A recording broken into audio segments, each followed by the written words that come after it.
was afraid of speaking to people. The fear grew more and more that if I was walking up the street and I saw somebody I knew, I'd cross the street so I wouldn't have to talk to them. I wouldn't have to engage in conversation.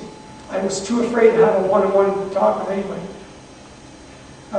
After a while, I was too fearful to leave my home.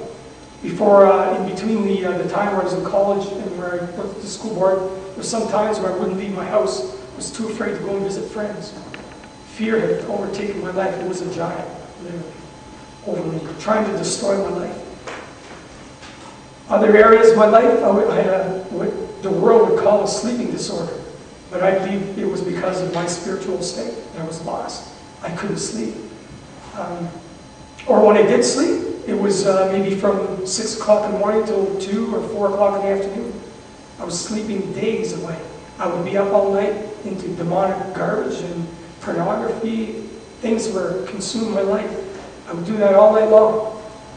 As soon as daybreak would come, I'd go to bed, cover up, and put blankets on my windows. I couldn't stand sunlight. I couldn't stand to hear birds singing. Eventually, I had to have a fan to sleep. I couldn't stand having any noise. That was just really emotional things that I was dealing with. But I also had a very serious physical problem, was morbid obesity. Since the age of maybe 5 years old, I started to gain weight rapidly. And by the age of 12, I weighed 240 pounds. By the age of 14, I weighed 280 pounds. And I was probably 5'4".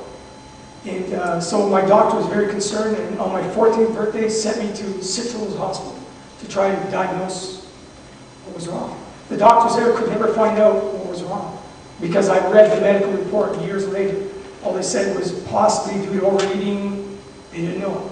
Their way to take care of it was to work me almost to death. Really, they would put me on hyper exercise with a 600-calorie diet a day, and I lost a lot of weight. But I think it almost killed me, and I gained it all back again anyway. So I went through a cycle like that of dealing with morbid obesity, dealing with sleep disorder, dealing with fear, dealing with things that overtook my life, pornography, drugs though. God dealt with me himself.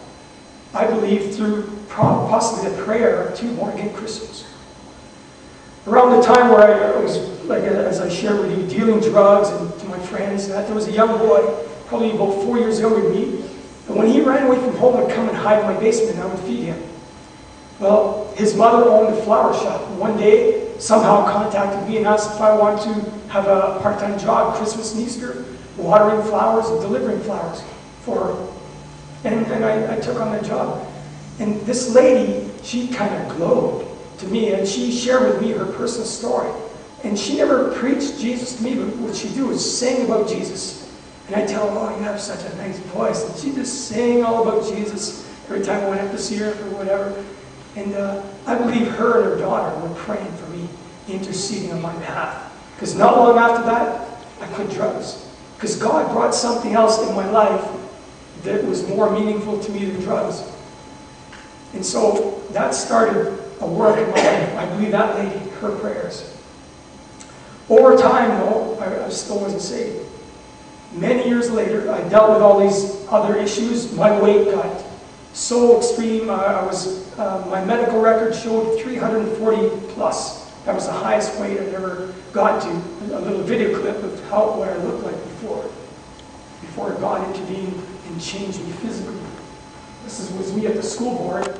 Now here's a look at my former workplace, where I worked almost 17 years as an audiovisual technician for the Kirkland Lake Board of Education. On Remembrance Day of 1996, I felt led to post a message, a real Remembrance Day message, that Christ died once for all, on the signboard in front of the high school. And this is not to lessen in any way what men sacrificed their lives for the freedom of our nation, but that Jesus Christ gave his life freely for all mankind, and only once to die. I had worked for so many years in this office down here, but after being after my position was terminated from the school board, and I was set free to come on these same sidewalks here and share the gospel with all the youth that came outside and share the gospel freely with them for maybe 3 or 4 years afterwards. And so I thank the Lord for that. I should also mention that in the process of having my position terminated, I was banned from school property for about a month after while they decided what to do with me. I have one letter that states that I would not be reinstated unless I sought psychiatric help or medical attention. And then once they did decide to fire me, they withheld my severance pay and my board package after working almost 17 years here.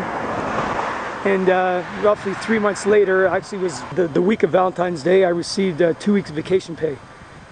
I'm trusting the Lord will restore all the things that were withheld from me during this process.